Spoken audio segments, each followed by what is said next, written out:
अस्सलामुअलैकुम बच्चों आज का जो हमारा टॉपिक है वो लोकल एनेस्थेटिक का है। दैन हम जनरल एनेस्थेटिक्स पे जाएंगे। सबसे पहले लोकल एनेस्थेटिक की थोड़ी सी बातें कर लेते हैं, दैन हम जनरल पे जाएंगे। लोकल एनेस्थेटिक तब हम देते हैं जब किसी लोकलाइज्ड एरिया के हमने सर्जरी वगैरह करनी है, हम नहीं चाहते कि बंदा बेहोश हो, ठीक है। वो उस एरिया को सुन किया जाता है और ऑपरेट वगैरह किया जाता है। छोटा मोटा डेंटिस्ट्री का, जैसे दांत निकालना है, टूथ एक्सट्रैक्शन है, इस तरह की चीज़ें जो करनी है, स्टिचिंग किसी जो है वो लोकलाइज्ड एरिया में करनी है, तो उसके लिए मतलब इन मकासद के लिए हम बेसिकली लोकल एनेस्थीसिया को देते हैं, ठीक है, ताकि पेन फ्री करने के लिए पेशेंट को, कि उसको उस साइड पे पेन ना हो, जगह सुन्न हो जाए, ठीक है। लोकल लेवल के ऊपर जब हमने एनेस्थीसिया देना होता है, नाम से पता चल रहा है, उस वक्त हम लोकल एनेस्थेटिक्स देते हैं। तो ये बेसिकली ये चैप्टर कैटजंग में अच्छा दिया हुआ है, ठीक है। तो कैटजंग से आई विल रिकमेंड कि आप लोग कर लें, ठीक है। और एक ये है कि स्टेजेस अच्छी दी हुई हैं आपके लिपिन कॉर्ड में, दी हुई हैं। एक वो वाली आई एग्जैक्टली मुझे याद नहीं आ रहा, लेकिन 3 स्टेजेस थी इसकी ना, वो आप देख लेना वहाँ से, ठीक है। बाकी कैटजंग से कवर हो जाता है, ठीक है। ये मैंने कुछ चीज़ें निकाली हुई थी तो वो मैं आपको बता देती हूँ। बाकी ये चैप्टर बेटर जो है वो कैटजंग में आपको मिल जाएगा, छोटा है और आराम से हो जाता है, ठीक है। अच्छा, अब हम स्टार्ट करने जा रहे हैं। इसकी कुछ बातें हैं कि सबसे पहले तो ये हम देते कैसे हैं। ये रीजनल एनेस्थीसिया होता है एक्चुअली, ठीक है। ये देखें, ये एक तो एक रीजनल एनेस्थीसिया है, ठीक है। स्किन पे टॉपिकली देते हैं या मिकोजल देते हैं, ठीक है। उसके बाद मैकेनिज्म ऑफ एक्शन क्या होता है, इसने इनहिबिशन करनी होती है जनरेशन ऑफ इम्पल्सेस। उस एरिया में जो इम्पल्सेस आ रही हैं उनकी जनरेशन को इनहिबिट कर देना है, या फिर उनकी प्रोग्रेशन को इनहिबिट कर देना है, प्रोपोगेशन को इनहिबिट कर देना है, ठीक है। या तो बनने ही नहीं देना, अगर बन गई हैं तो उनको प्रोपोगेट नहीं होने देना इम्पल्सेस को, ठीक है। इस तरह का उसका कुछ काम है, ठीक है। बाकी यहाँ पे कुछ केमिस्ट्री है, उसको इग्नोर करें, आपको ये इतनी खास इंपॉर्टेंट नहीं है ना, आपसे कभी पूछी जाएगी, ठीक है। इसके 3 ग्रुप होते हैं। एक होता है लिपोफिलिक ग्रुप, ठीक है। जितना लिपोफिलिक होगा कोई चीज़, मतलब कोई लोकल एनेस्थीसिया जितना लिपोफिलिक होगा, जितनी उसकी लिपिड सॉल्युबिलिटी ज़्यादा होगी, उतनी जल्दी वो क्रॉस करके मेम्ब्रेन्स को आपके जो है वो सर्कुलेशन में जा सकता है, ठीक है। और वहाँ पे जाके उतनी जल्दी एक्शन करवा सकते हैं, ठीक है।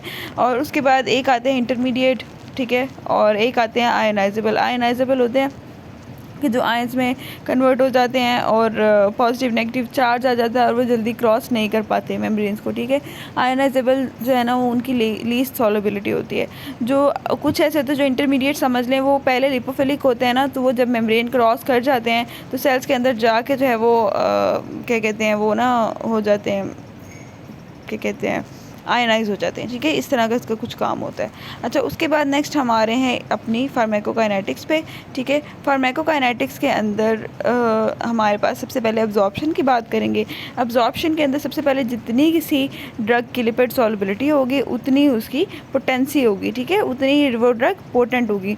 और जितनी ऑब्वियसली लिपिड सॉल्युबिलिटी होगी उतनी जल्दी मेम्ब्रेन को पेनिट्रेट करेगी, और जितनी जल्दी पेनिट्रेट करेगी उतनी उसकी पोटेंसी होगी। और जब वो क्रॉस कर जाएगी ना, सेल के अंदर चली जाएगी, तो तब जाके वो आयनाइज हो जाएगी, या ब्लड वगैरह में सर्कुलेशन में जाके वो आयनाइज हो जाएगी, तो देन जो है ना वो अपने आयंस में कन्वर्ट हो सकती है, ठीक है। उसके बाद नेक्स्ट जो है वो जितनी लिपिड सॉल्युबिलिटी ज़्यादा होगी उतना ही उसका क्लिनिकल इफेक्ट ज़्यादा आएगा, ठीक है। तीसरी बात, जितनी लिपिड सॉल्युबिलिटी ज़्यादा होगी उतना ही उसका ड्यूरेशन ऑफ एक्शन वो ज़्यादा होगा, ठीक है। प्लाज्मा प्रोटीन बाइंडिंग उतनी ज़्यादा होगी।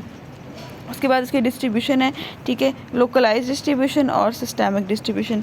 लोकलाइज किस केस में, स्पाइनल एनेस्थीसिया केस में सी सेक्शन करना होता है, उस केस में हम लोकलाइज इसकी डिस्ट्रीब्यूशन होती है, ठीक है। सब एराकिनॉइड स्पेस में देते हैं, तो वहाँ जो नर्व्स होती है ना, वो सारी जो है वो फ़िलहाल के लिए जो है ना वो उनकी इम्पल्सेस जनरेट होना बंद हो जाती हैं, ठीक है।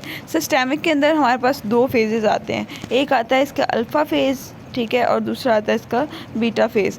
अल्फ़ा फेज़ में क्या होता है कि रैपिड अब्जॉर्प्शन होती है, ठीक है, जो है वो मोर प्रोफ्यूज टिश्यू में। मोर प्रोफ्यूज टिश्यूज़ आपके कौन कौन से हैं, ब्रेन, लिवर, किडनी और हार्ट, ठीक है। उसके बाद आता है आपका बीटा फेज़, जिसमें लेस प्रोफ्यूज टिश्यूज़ के अंदर फिर दैन डिस्ट्रीब्यूशन होती है, जो जैसे GIT वगैरह उनके अंदर, ठीक है। अच्छा, उसके बाद नेक्स्ट हमारे पास इसकी जो है ना, ये लोकलाइज की डिस्ट्रीब्यूशन भी होगी और सिस्टेमिक की डिस्ट्रीब्यूशन भी होगी।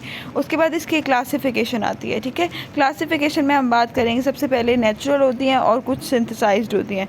बच्चों ये क्लासिफिकेशन बहुत अच्छी दी हुई है और ऐसी आपको उधर नहीं मिलेगी, क्या कहते हैं, और कहीं पे भी। कैटजंग में भी जस्ट 2 क्लासेस बताई हुई हैं, एस्टर्स और अमाइड्स। अगर आप जितनी अच्छी क्लासिफिकेशन लिखेंगे उतने आपके चांसेस आपके मार्क्स अच्छे आने के, ठीक है। तो बेहतर है कि आप अच्छी क्लासिफिकेशन करें। इसमें एक नेचुरल आती हैं, ठीक है, और दूसरी आपकी सिंथेटिक आती हैं, ठीक है। लोकल एनेस्थेटिक नेचुरल के अंदर आपके पास मीथानॉल आ जाता है, ठीक है। और दूसरे नंबर पे हमारे पास टॉक्सिन्स आते हैं, जैसे सेक्सीटॉक्सिन और टेट्राडोटॉक्सिन आते हैं, और वेराटेरिडीन आती है, ठीक है। उसके बाद नेक्स्ट हमारे पास जो सिंथेसाइज्ड होते हैं उसमें हमारे पास esters, amides, ethers, alcohols, ketones, फिनाराडीन्स, और उसके बाद मिसलेनियस आ जाते हैं, ठीक है। उसके बाद सबसे पहले हमारे पास एस्टर्स की बात करें, मोस्ट इंपॉर्टेंट हमारे पास एस्टर्स और अमाइड्स ही हैं, लेकिन आपको पता होना चाहिए कि हमारे पास ये क्लासेस भी होती हैं, ठीक है। एस्टर्स के अगर हम बात करें तो उसके अंदर हमारे पास 3-4 आगे फर्दर सब क्लासेस आती हैं। इसमें ड्यूरेशन ऑफ एक्शन की बेस पे हम इसको डिवाइड करते हैं। लॉन्ग एक्टिंग जो होती है वो हमारे पास टेट्राकेन होती हैं। दूसरे नंबर पर इंटरमीडिएट एक्टिंग हमारे पास कोकेन होती है, ठीक है। शॉर्ट एक्टिंग हमारे पास प्रोकेन होती है, ठीक है।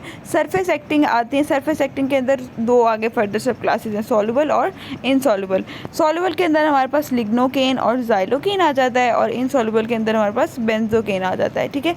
अच्छा, एक बात, ये जो यहाँ पे जितनी है ना ये कोकेन वगैरह, ये सारी मेटाबोलाइज होती हैं प्लाज्मा कोलिनेस्टेसिस से, ठीक है। प्लाज्मा कोलिनेस्टेसिस इनको मेटाबोलाइज करते हैं। जबकि जो है ना आपकी अमाइड्स सारी की सारी लिवर से मेटाबोलाइज होती हैं, ठीक है, एक्सेप्ट प्रिलोकेन। इनमें एक ड्रग है जो यहाँ से मेटाबोलाइज नहीं होगी लिवर से, बल्कि किडनी और प्लाज्मा से मेटाबोलाइज होगी। जबकि हमारे एस्टर जो हैं वो सारे के सारे प्लाज्मा कोलिनेस्टेसिस से मेटाबोलाइज होते हैं, ठीक है। ये इनकी आप केमिस्ट्री में मेटाबॉलिज्म में लिख सकते हैं। अमाइड्स के अंदर हमारे पास 2 क्लासेस आती हैं, लॉन्ग एक्टिंग और मीडियम इंटरमीडिएट एक्टिंग, ठीक है। लॉन्ग एक्टिंग में हमारे पास बुपीवाकेन आता है और लीवोबुपीवाकेन आता है।